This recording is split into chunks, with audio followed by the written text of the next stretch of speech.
Canada Indian बच्चों के लिए अभी भी सेफ है क्या 2026 में? ये क्वेश्चन बहुत रेगुलरली मेरे पास आता है, पर मैं आपको कुछ थोड़ा डिफरेंट तरीके से मैं आपको पूछता हूँ। सेफ मीन्स क्या? और जब आप सेफ बोलते हैं तो किस सेफ्टी की बात कर रहे हैं? आप फिजिकल सेफ्टी की बात कर रहे हैं, आप वीसा सेफ्टी की बात कर रहे हैं, आप करियर सेफ्टी की बात कर रहे हैं? क्योंकि 2024-25 के अंदर वीसा रिजेक्शन की रेट कुछ कैटेगरी में बहुत इंक्रीज हो गए। इनफैक्ट कुछ महीनों में 35 to 40% रिजेक्शंस हो रहे थे डिपेंडिंग ऑन दैट इनटेक और डॉक्यूमेंटेशन क्वालिटी के ऊपर। अब इसकी वजह से पूरा इमोशनल क्लाइमेट चेंज हो चुका है, क्योंकि जब वीसा रिजेक्शन इंक्रीज होता है ना, तो डर बैठ जाता है लोगों के दिमाग पर। इस टॉपिक पे आज अपन बड़े शांति से बात करते हैं, इसको डायसेक्ट करते हैं और समझते हैं ये है क्या। सबसे फर्स्ट अपन टैकल करेंगे कि रियल फियर सेफ्टी नहीं है, वो क्या है। अगर पेरेंट्स पूछते हैं कि भाई कनाडा सेफ है, तो उनका एक ही मीनिंग होता है कि भाई हम जो डिसीजन ले रहे हैं वो सही है कि नहीं। पर अगर स्टूडेंट पूछता है कि इस कनाडा सेफ, तो उसका रियल मीनिंग ये है कि मुझे यहाँ जॉब मिलेगा कि नहीं, मुझे वहाँ पीआर मिलेगा कि नहीं। तो सेफ्टी एक्चुअली वो क्रिमिनोलॉजी और उस सेफ्टी के हेडलाइन के बारे में बात नहीं कर रहे हैं। जो पूछना चाह रहे हैं पेरेंट्स एंड बच्चे, कनाडा में हमारा फ्यूचर प्रेडिक्ट कर सकते हो क्या, ये वो पूछने की कोशिश कर रहे हैं। इसके लिए क्लैरिटी मैटर करता है। You need to be very clear. Now let's see, अपन देखते हैं कि वहाँ एक्चुअली चेंज क्या हुआ है। क्योंकि कनाडा कुछ साल पहले तो लोगों के दिमाग का डार्लिंग था, राइट? सबको कनाडा जाना था। अब कनाडा में 3 स्ट्रक्चरल शिफ्ट हुए हैं। सबसे फर्स्ट, वहाँ का वीसा की जो स्क्रूटिनी है ना, वो बहुत इंक्रीज हो गई है, सिंपल नहीं रहा है। वहाँ का जो फाइनेंशियल डॉक्यूमेंटेशन, फाइनेंशियल रिक्वायरमेंट, वो टाइट हो चुकी है। और वहाँ का जो जॉब मार्केट है ना, वो उसमें कॉम्पिटिशन बहुत बढ़ चुका है। पहले बच्चे जस्ट एवरेज प्रोफाइल पे करके चले जाते थे, वो सर्टिफिकेट प्रोग्राम, डिप्लोमा प्रोग्राम करते थे, वो सब चलता था। पर आज के तारीख में एवरेज प्लानिंग नहीं चल सकती है। सो कनाडा अनसेफ नहीं हुआ है, कनाडा सेलेक्टिव हो गया है। ये डिफरेंस आया है। वो अब हर एक के लिए अपना दरवाजा खुले नहीं रख रहा है, वो सेलेक्टिवली लोगों को चूज करके लेके आ रहा है। अब मैं शेयर करता हूँ आपको एक मिस्टेक, वो मैं बहुत रेगुलरली देखता हूँ। वो क्या है? सबसे फर्स्ट, फैमिली किस चीज पे फोकस करती है?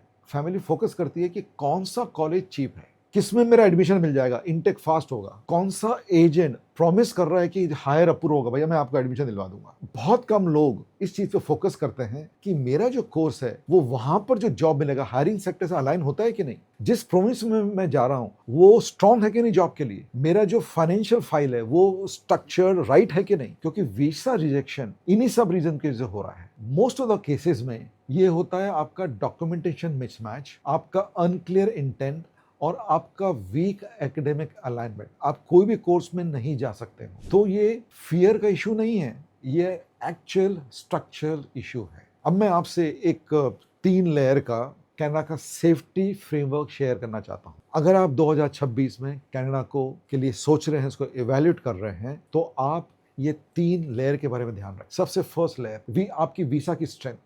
अगर आपका डॉक्यूमेंटेशन क्लियर है, आपका एसओपी स्ट्रक्चर्ड है, आपका कोर्स का प्रोग्रेस लॉजिकल है, यहाँ पर आपने कुछ कोर्स किया, उसी में आप आगे पढ़ाई करने जा रहे हैं, कोई रैंडम कोर्स में नहीं करने जा रहे हैं। दूसरा लेयर, इंडस्ट्री का अलाइनमेंट। अगर आप tech, health care, skill trade, analytics, ये सब चीज़ों में जा रहे हैं तो आपका राइट फिट है। अगर आप कोई जेनरिक डिप्लोमा जिसका कोई डिमांड क्लैरिटी नहीं है, ये चूज कर रहे हैं, तो आप you will be in trouble. Layer number 3, आपकी स्किल की डेप्थ। क्या आप यहाँ से सर्टिफिकेशन बिल्ड करके जा रहे हैं, आपने इंटर्नशिप करी है, आपको रियल प्रोजेक्ट का एक्सपोजर है क्या, ये सब चीजें आपकी अगर स्ट्रांग है। मैंने 3 लेयर के बारे में आपके बाद जो बताया। कनाडा अभी भी पावरफुल है, राइट?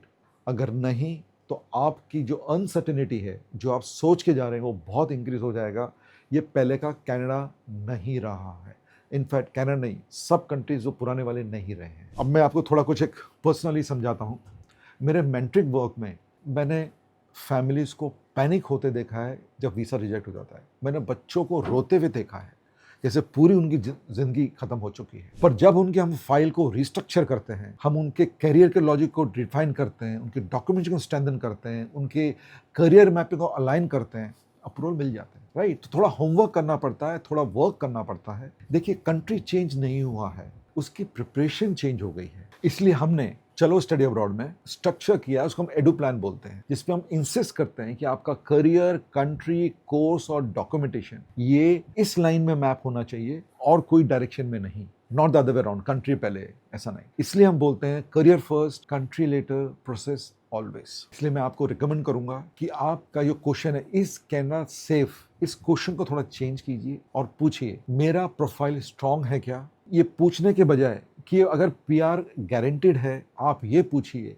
कि मैं स्किल्स बिल्ड कर रहा हूं क्या जिसमें कनाडा में रिक्वायरमेंट है। इंस्टेड ऑफ आस्किंग कि भाई मेरा वीसा रिजेक्ट हो गया, आप ये पूछिए कि भाई मेरी फाइल स्ट्रक्चर्ड प्रॉपरली है कि नहीं। ये आप शिफ्ट करेंगे अपने क्वेश्चनिंग, आपका सब कुछ चेंज हो जाएगा। इसलिए मैं तो आपको यही कहूंगा, कनाडा क्लोज नहीं हुआ है, कनाडा chaotic नहीं है, कनाडा कॉम्पिटिटिव हो चुका है। और कॉम्पिटिटिव एनवायरनमेंट में अगर आप प्रिपेयर करके जाते हैं तो आपको रिवॉर्ड मिलता है। सो आई विल रिकमेंड, कनाडा को ब्लाइंडली चूज मत करिए, कनाडा को इमोशनली रिजेक्ट नहीं कीजिए, उसको स्ट्रैटेजिकली इवेलुएट कीजिए। I keep on saying, before you choose a country, choose clarity. Before you choose a college, choose a career. If you want to understand more about Canada and the clarity, आप clarity जो ला पाएंगे, इसको आपको और ज़्यादा जानना है तो प्लीज़ डिस्क्रिप्शन में मेरी टीम से कनेक्ट कीजिए, वो आपको हेल्प करेंगे about this topic and many more other topics. Thank you.